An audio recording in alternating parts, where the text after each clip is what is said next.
What if the internet disappeared forever? Imagine waking up one morning and reaching for your phone only to find that the little icon that connects you to the entire world had vanished.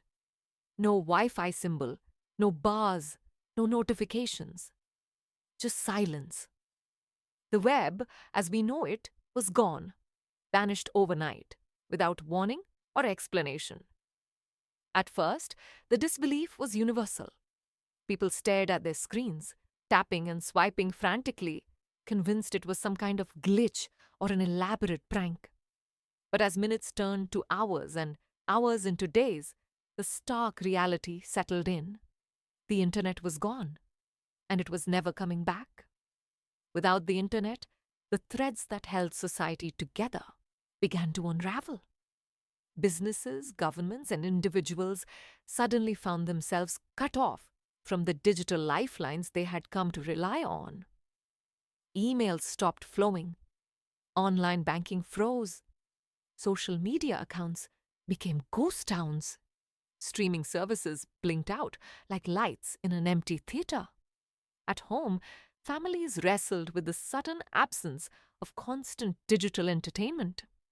Children who had spent hours on tablets and consoles were forced to rediscover the tactile world. The feel of paper books, the scent of fresh air, the texture of a basketball. Parents, initially frantic about the loss of virtual work meetings and online shopping, soon found themselves reconnecting in ways they hadn't in years. Conversations returned to dinner tables. Board games dusted off from closets found new life. Yet not everyone embraced the change easily. For many, especially those who had built entire careers online, the loss was catastrophic. Remote workers scrambled to find alternatives. Companies that depended heavily on cloud computing faced bankruptcy.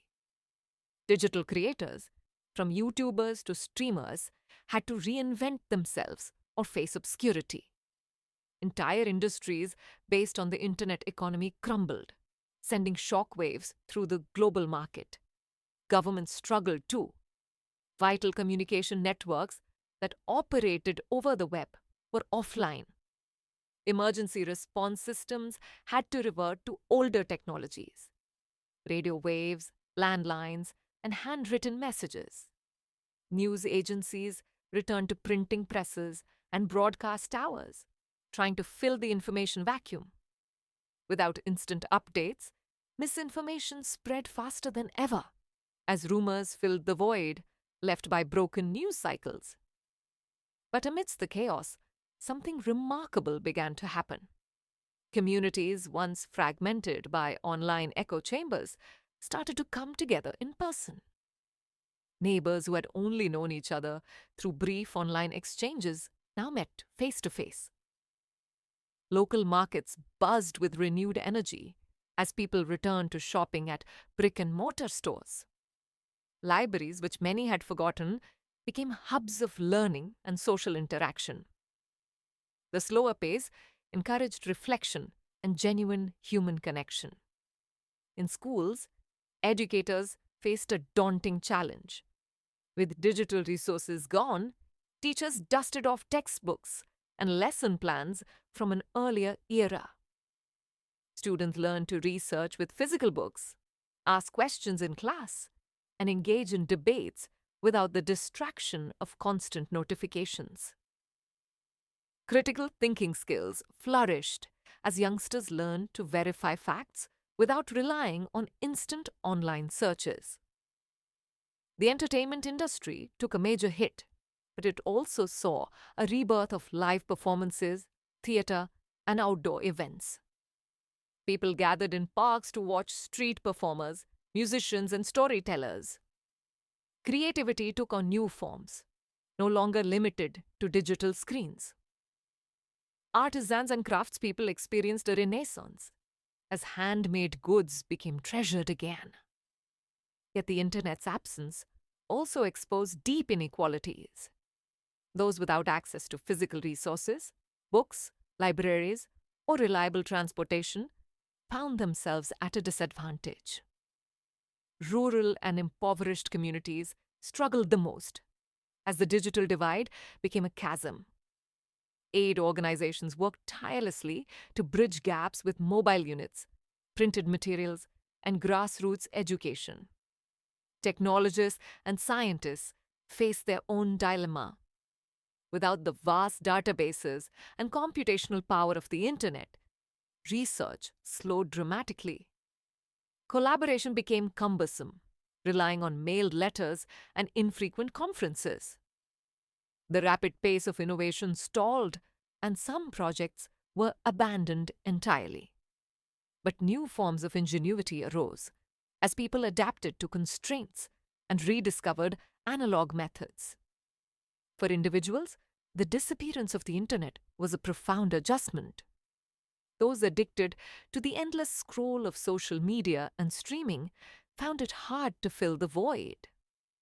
Some fell into loneliness or boredom, while others found solace in nature, hobbies, or interpersonal relationships. Mental health specialists noted a paradox. Some patients reported less anxiety and digital fatigue, while others suffered withdrawal symptoms and feelings of isolation. Politically, the world grew quieter.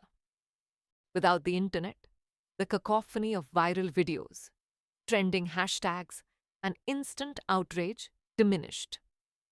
Governments found it easier to control narratives, for better or worse, while grassroots movements faced challenges in organizing.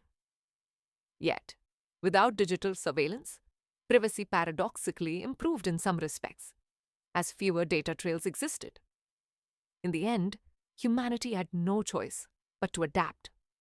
The internet, for all its marvels, had become a crutch, and its loss forced a reckoning. People relearned patience, interpersonal communication, and resilience. While many mourned the convenience and vast knowledge the web provided, others celebrated a return to simplicity and presence. The world without the internet was quieter, slower, and sometimes harsher.